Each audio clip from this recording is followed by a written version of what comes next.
So, what do you do? That terrifying question when you are currently doing your best, surviving on IMS money, and considering if updating your CV counts as a full-time job. In today's episode, I'm talking about being jobless, what it feels like, what I've learned, and why is it weird in between stages, actually a blessing in disguise. Welcome to Strudel Talk. Since January this year, I've been job hunting. For me, it's been up and downs, and I want to share all about this, how it is going. The decision I took to become in this situation is because I genuinely wanted to change my working environment and the direction, and also career development. I used to work at Hogwarts Institute, which is heavily based in academic settings, and I just didn't want to stay in academia and wanted to move to industry. So I am a biotechnologist. That's what I studied for my bachelor's and master's, and I think as a biotechnologist I can move around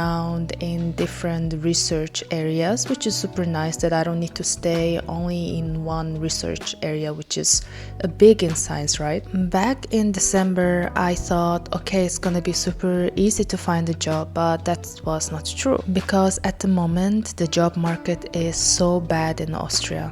So far, I know 6 to 7 people who are jobless, and they are in different fields. They are also struggling to find a job. So in a way, I learned that, okay, this is not only on me. It seems like the whole system is kind of screwed. So I've been just, keep looking, searching, applying, and waiting for answers. And within those job applications, I don't know how many I sent. Probably it's reaching like 60, I think. And out of those 60, I got 2 interviews. It was actually very interesting and quite different. And now I want to share actually how these 2 interviews went. The first one is in academia. So I just wanted to do that job because I saw it's actually a bit higher position that I used to work in my previous institute. And then I thought, okay, yeah, why not? Like, let's give a try, and went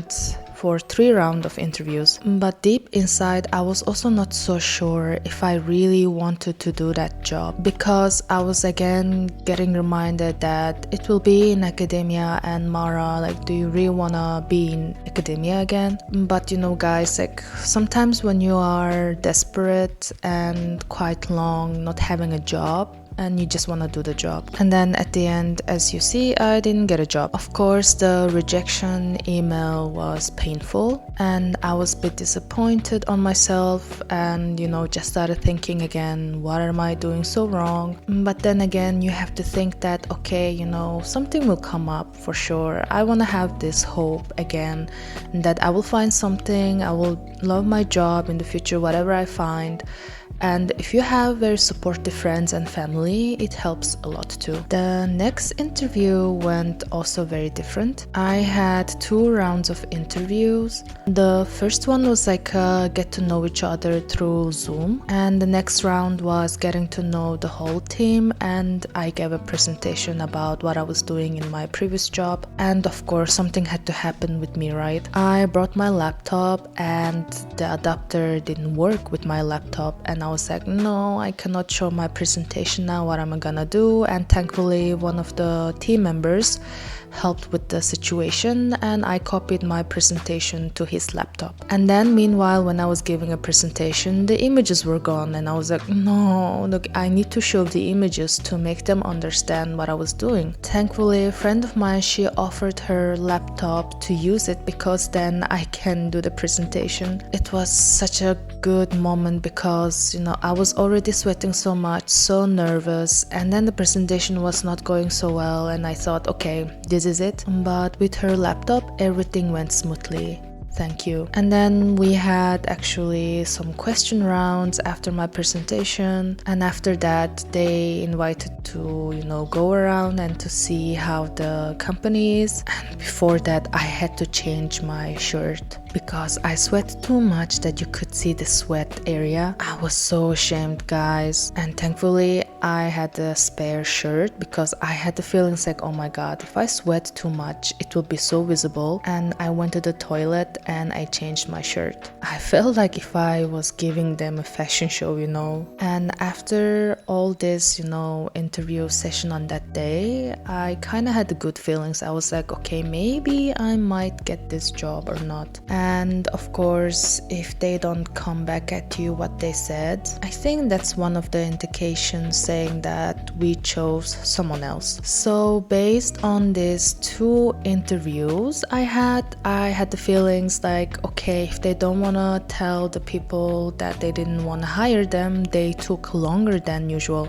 And through this time, I actually learned many things, what you have to say, what not, if you should joke or not, because when I'm in a very nervous situation, I realized I joke something super weird. Some people might have thought like, okay, why just don't you get a job? Hello? Like, okay, I did apply for different positions that it's not in my field, completely something else. Like I applied for receptionist, being a host in Louis Vuitton, applied for assistant, office assistant, this kind of thing. I also applied for now, working in a minibar at the hotel. So it's not that I'm not trying anything, because it seemed like for some people I may have been just enjoying my life, which is cool that if you see it like that, but behind what goes on is completely different, guys. Even though on a job description it says like I don't need to have necessary experiences with that area, but they still reject. And then I realized, okay, Mara, like this is not the end of the world. Just take it easy, have a breath, and everything will go great. And hopefully next round of my interview, if I ever get one, I hope I will do better. And I want to tell my fellow jobless people, don't give up.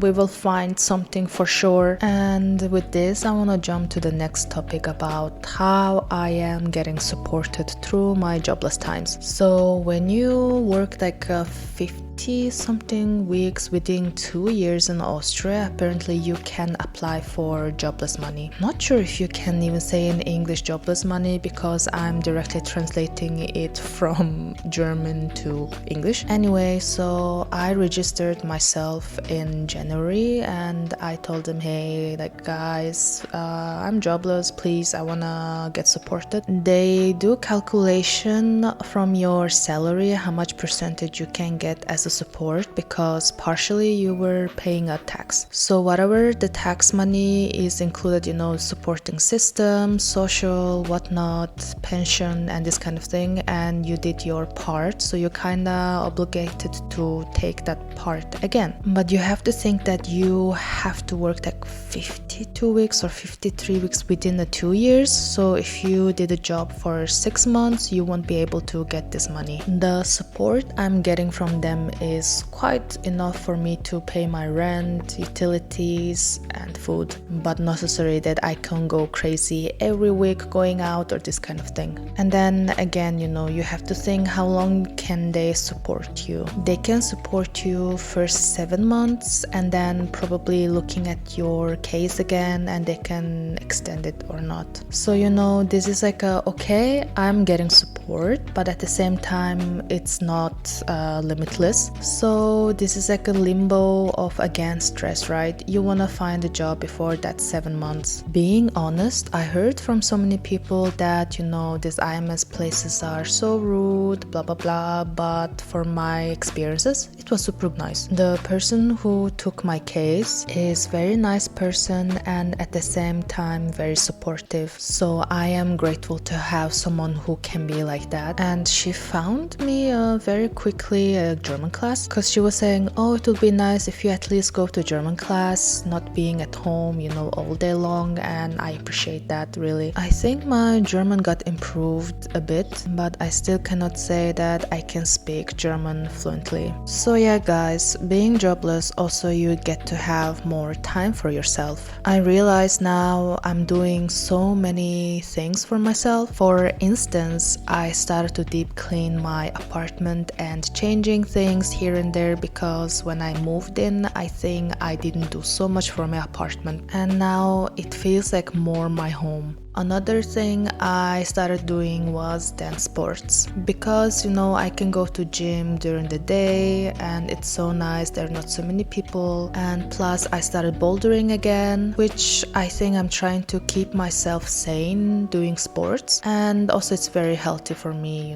I wanna get into good shape that I lost it back in the days. Yeah, and then I started reading a book, going through my painting and digital painting. I gifted a friend of mine a very cool poster. I hope he likes it. If not, I'm gonna come and take the poster back. And then as a self-improvement, I started to taking courses online and plus doing this cool podcast. Oh, I forgot to mention another thing. I started going to museums because whole Austria gives you this Kulturpass. So this is a card that makes people to enjoy art and culture when they have financial difficulties, and you can see the list what they can offer. For instance, in Vienna there are specific museums you can enter for free. It is really great experience, guys. I'm telling you, I went to many museums and I will keep going to museums until it expires. So guys, with this I am almost coming to end, and it's also very nice to have something that you can do during your jobless time, support the family and friends. You don't need to necessarily always be busy, but also take it easy. Thank you for listening to my podcast. Until next episode. Bye!